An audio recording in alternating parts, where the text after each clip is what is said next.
asiin yoo ol ilaallu hiriirri kuni bakki inni itti dhaabbatamu bakki inni itti dhaabbatu hin beekamu. Akkuma argaa jirtan kana makiinaaleen argaa jirtan kunneen hundinuu makiinaa hiriiraaf asitti qophaa'e.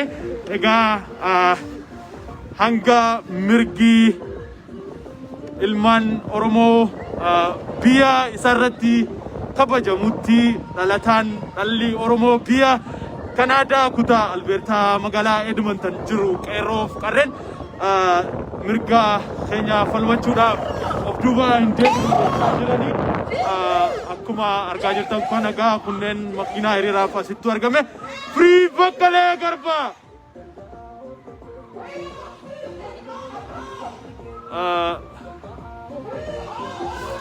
Kan argaa jirru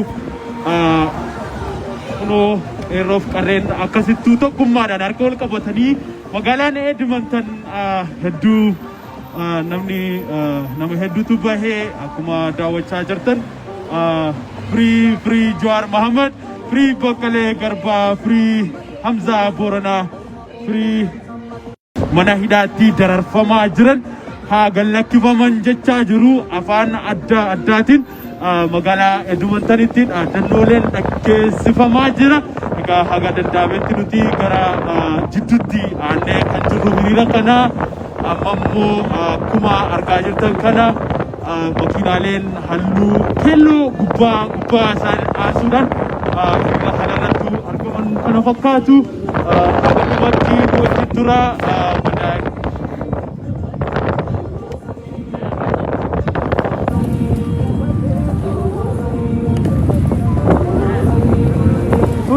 sudah dem Jin, awalnya sudah dem.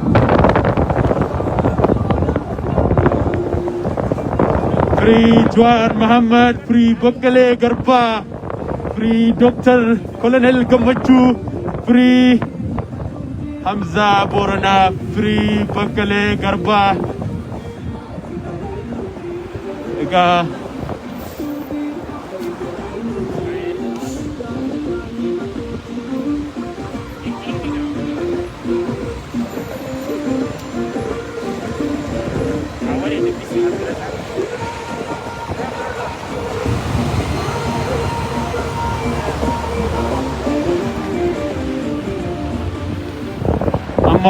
argamnu kunoo akkana qeerroo qarree Free Jawaar Mohammed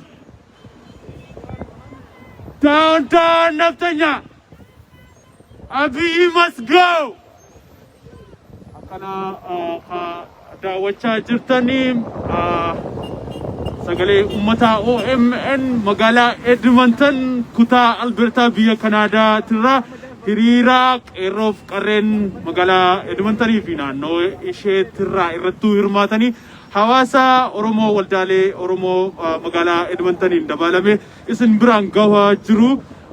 Egaa OMN sagalee ummataa ammallee akkuma isin biraan gahaa jirutti jira isinillee nu faana tura isiniin jenna.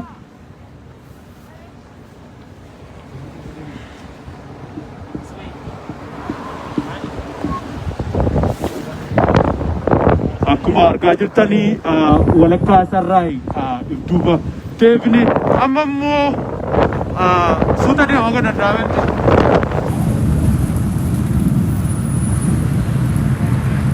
hiriirri deeggartoota hidhamtoota siyaasaatiin magaalaa Edmontonitti bahame kana fakkaata alli waan qabbanaa'u.